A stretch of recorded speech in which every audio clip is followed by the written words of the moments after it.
And now on the line is Stephen Cousins. Stephen is the head of marketing and donor services with the Irish Blood Transfusion Service, or IBTS. Stephen, good morning and welcome back to Nair FM. Good morning, Darren. Thanks very much for having me. Okay, I don't know if you remember this, Stephen, but I visited your headquarters in the IBTS in 2016 and interviewed you then, largely talking about your missing types blood donations appeal at that time. Today is only our second interview together in nearly 10 years, but I understand that you and some of your colleagues have, of course, been interviewed by other people on Nair FM since. You don't need to explain to our listeners today, Stephen, who the IBTS are, because probably everybody knows, but can you tell me more about World Blood Donor Day 2025 that is being marked tomorrow, Saturday the 14th of June? I can indeed. It's actually, so it's a worldwide day, so all the blood services around the world take it as an opportunity to thank donors, first and foremost, so all our blood and platelet donors in Ireland, but also very much encouraging people to spread the word about blood donation. There is a shortage of blood donors around the world, and of platelets and of other blood products like plasma. So it's really important that we get that message out there. The WHO, the World Health Organization, are over World Blood Donor Day, and one of the things that we try to promote as much as possible is the idea that blood donation is a voluntary action. So we're dependent on volunteers, and not all countries are actually at that point. Not all countries can get to that point. Fortunately, in Ireland, that is what we do. So we're very much reliant on people volunteering. But to do that, obviously, then we have to make people aware of the whole idea of blood donation and, the benefits of it and why it's important people do that, and because we're so dependent on their goodwill. So World Blood Donor Day is a great day for coming together, as I say, first and foremost, thanking our existing donors, because it is an incredible thing that they do, but also kind of getting the message out there again to other people that maybe people who've been donors before, and haven't given for a while to come back. Maybe people given once in the last 2 years or something, maybe give a little bit more often if they can. And then obviously people who've never given blood before to kind of let them know about it. And that is something that, if you think about young people in particular, it's not something that they necessarily think of. It's probably not front of mind for them in any way. And particularly during COVID, when we couldn't advertise nationally for a number of years, it impacted then, and it's a case of trying to build up that kind of knowledge again about blood donation. So again, the more we can put it out there, the more we can talk to people like yourself, Darren, that the message can go out there, the better to get people to come in and get blood.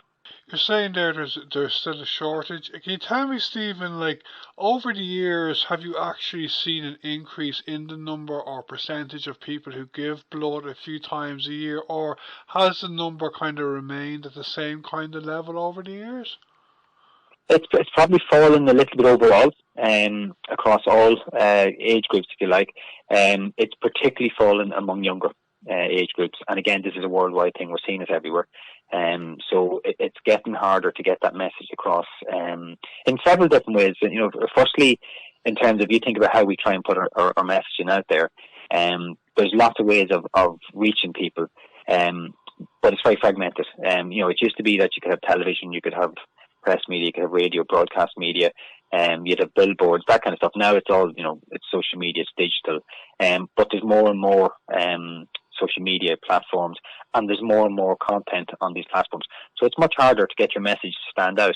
And it's also, blood donation is a funny message as well, because it's not like something like a Facebook like. It's not that, someone sees something and go, oh, I like that, and they, a little flick of the finger and they've kind of done something to support that cause. Blood donation requires a lot of a person. They've got to come in, if they're eligible to give blood, then come in and give blood, and be there for a couple of hours and doing it once every 3 months. So it's much more high involvement volunteering. So it's kind of a harder ask from that point of view, and actually reaching people in the first place is harder again. So we're kind of seeing that definitely there's a fall off in terms of new donors coming through and younger donors coming through. One thing we have seen that COVID actually strengthened was our relationship with our existing donors. So we've actually seen the number of donations per existing donor increase in that time as well, which is really important for us, because obviously the other side of all this as well is that in Ireland in particular, there's been an increase in the demand for blood, which again isn't always the way in other countries.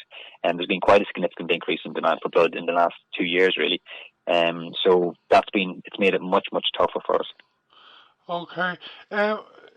If yourselves in the IBTS have no blood donations, Stephen, like if you've no if you're out of blood for certain types, can you tell me, like, if you always have a well of backup support from other countries like the UK? Um, Not really. So I suppose there's a number of steps we try to take to avoid being in a position where we're actually out of blood, and fortunately we've never got to that point with the hospitals. But it has got more difficult.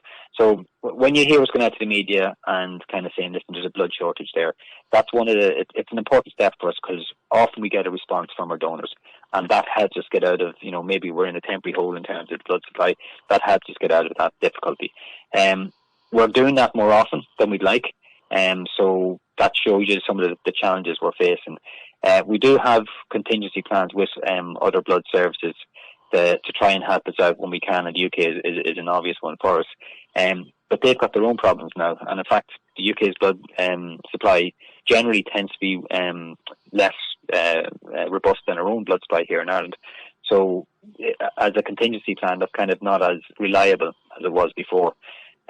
So we're always looking to kind of see what we can do. Obviously, you don't want to get to a point where you're asking hospitals to stop operations. And then, again, there will be a step before that, is you have conversations with the hospitals, and maybe there's some things they can do. Maybe there's some elements of transfusions they can put off for a period of time. Now, this is, even when you get to that stage, that's not a good place to be in at all, and we even try to avoid that as much as possible. But that could be something you kind of look at. So there's a number of steps you do take to try and avoid, the really worst situation where the hospitals are really struggling.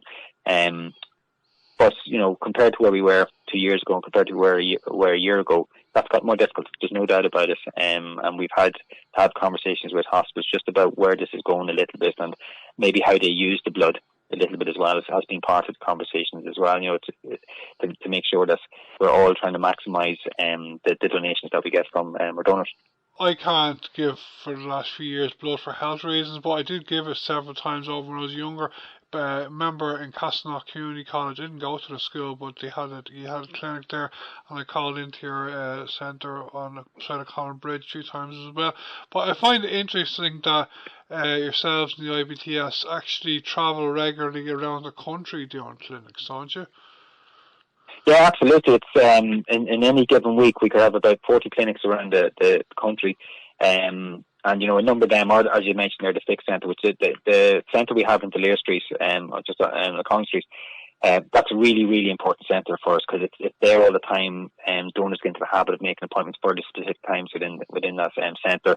It's open Monday to Friday, so that's crucial for us in terms of blood supply. But we have 3 Fix Centres around the country, 2 in Dublin, 1 in Slorgan as well, and then we've 1 in Cork. The rest of what we collect is literally us going into communities. And it's obviously a lovely occasion when we do it, because we're very much part of the local community infrastructure. It's like, the credit unions and the guards and the post office, and, that kind of side of it. It's the blood service coming to town.